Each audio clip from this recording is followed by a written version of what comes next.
The trial of the century, think OJ on steroids, will begin in earnest sometime in the near to midterm future, where every last bit of this is going to come out in excruciating detail. Tick-tock, you communist bastards, all of you, every last one of you. Tick-frickin-tock. There were two phases to the communist plan to end America. The first phase was to infiltrate all the institutions of the West, particularly here in the United States, and ever so slowly begin to tip the scales, obviously in their favor. This phase could be outlined roughly between the 1920s, when the Soviet Union starts to do its all communism all over the world thing, and to about the year 2000, roughly 80 years. The commie bastards, of course, experienced setbacks and delays along the way. Senator Joe McCarthy and the infamous Red Scare of the 1950s. McCarthy was right, by the way.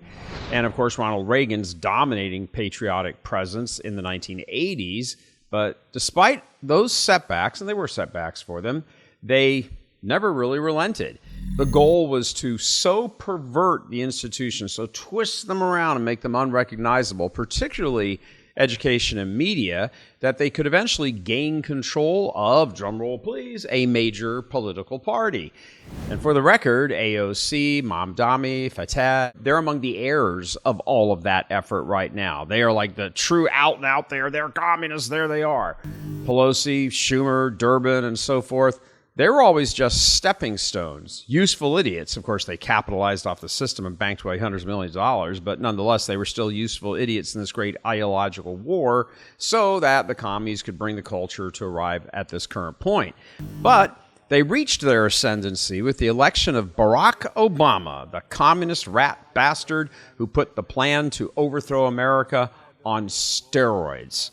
As we've repeatedly said publicly, stretching back to 2016, the plan, after gaining complete control of the Democratic Party, was for Obama to set the table over his 8 years and to have his successor come in and play cleanup for another 8 years. 16 years of a communist in the Oval Office would have been the death of America. Judicial appointments, rigged elections, weakening the U.S. economy, weakening the U.S. abroad, control of D.C., you name it, it would have been lights out. And they know it. That's why they were trying to do it. But when Trump came down that golden escalator, well, something happened. This they had not foreseen. Turns out to be much more than just a setback.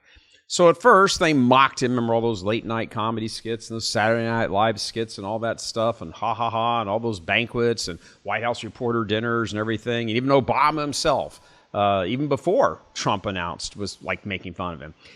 Then with increasing unease, I suppose you could say, they watched as one by one, he kept beating all his Republican rivals.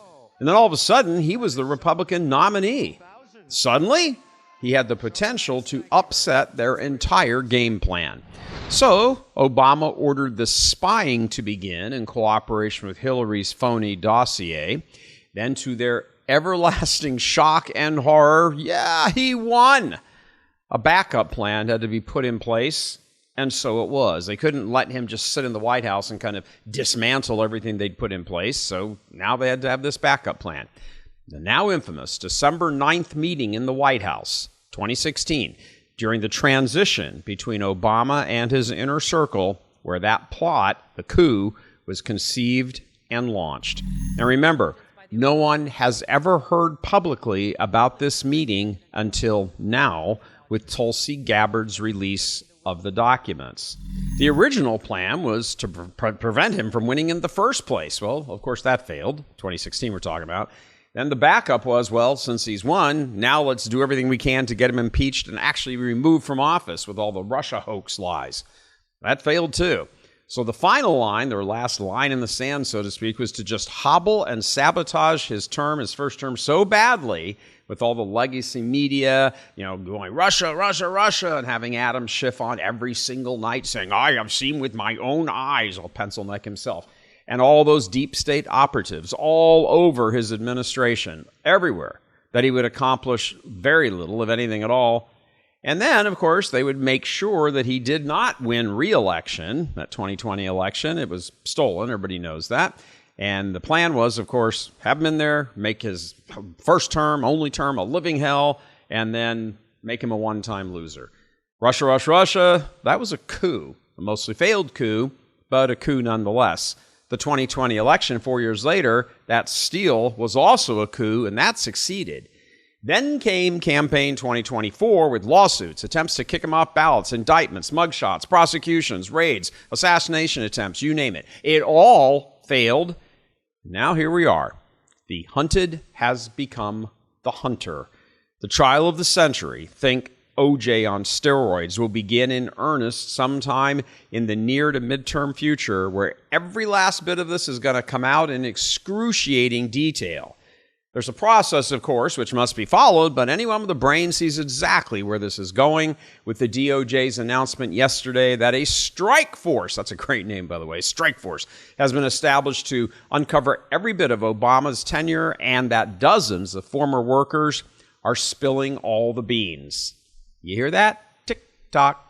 And there will not only be Obama's trial, of course, but Comey's and Clapper's, who's already said on CNN last night that he knows he's going to be prosecuted, and so he's lawyered up. Brennan, Susan Rice, everyone who was in that December 9th White House meeting and involved in hatching the coup attempt. All of you.